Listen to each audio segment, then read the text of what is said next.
Ahoy little music pirates, welcome back to a new adventure in the world of music. This video is a little bit different. You selected this video because you are interested in how to read music using the CDE method, which was the topic in our last adventure. Okay, that's great. Please be advised that we are using the CDE method in this video, but we also have another video using the SOLFEGE method. If you are interested, find the link in our end screen or in the description below. For now, let's dive into the world of music. Let's Classplash.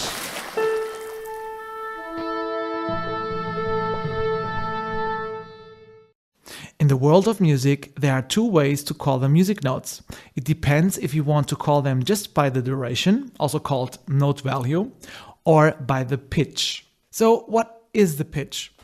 In music, it's the quality of the sound that makes it possible for you to judge if the sound is higher or lower, independently of the duration.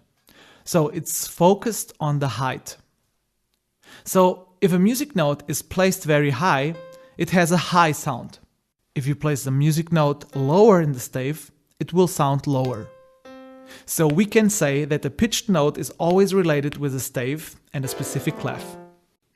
In our world, we separate this topic with two continents. One where we have the population called the rhythmiacs. They represent the note value or duration. And on the other continent, we have the Mujis.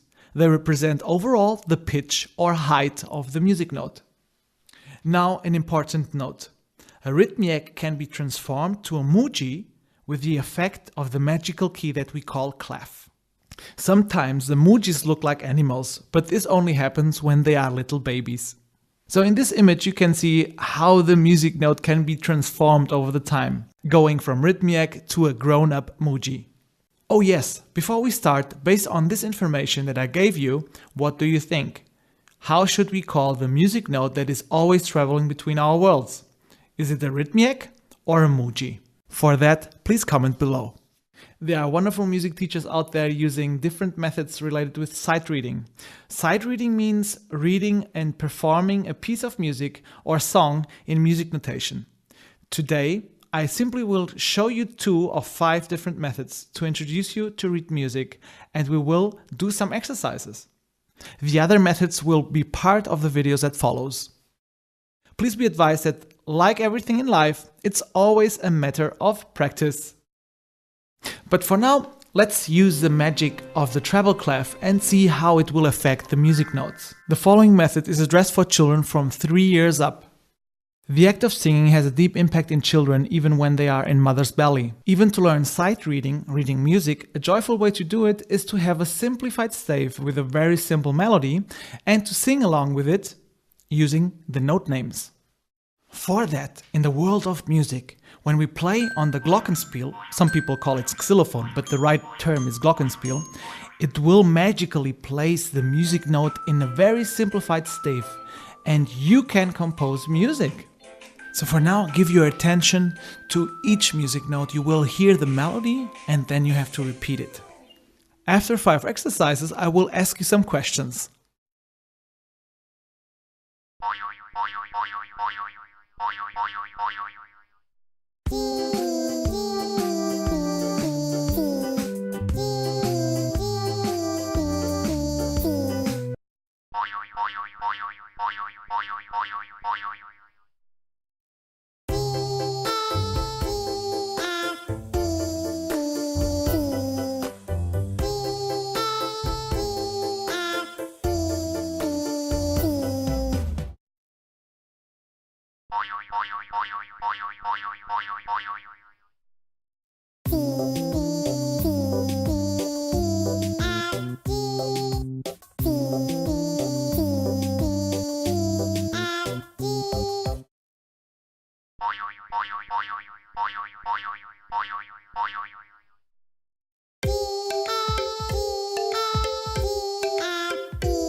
Well, do you know where to place the note G, the fox? That's right, on the second line of the stave.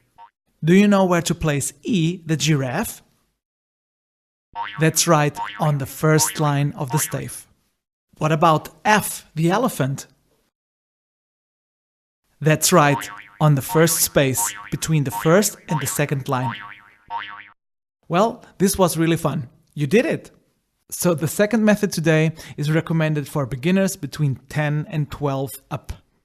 Hit the Note Head is a very simple game that forces you to learn the note name that you are placing in a stave. So we will ignore the note duration value at all. So it's not very musical, but it's very effective as you are memorizing it like letters. So if you practice it, for example, 5 to 10 minutes each day, you will see the outcome. Here is how it works. Put a music note randomly into the sheet music, stave, and try to say the note name out loud, as fast as you can. You will see the improvement of your sight reading skills after some days. Now we start the exercise.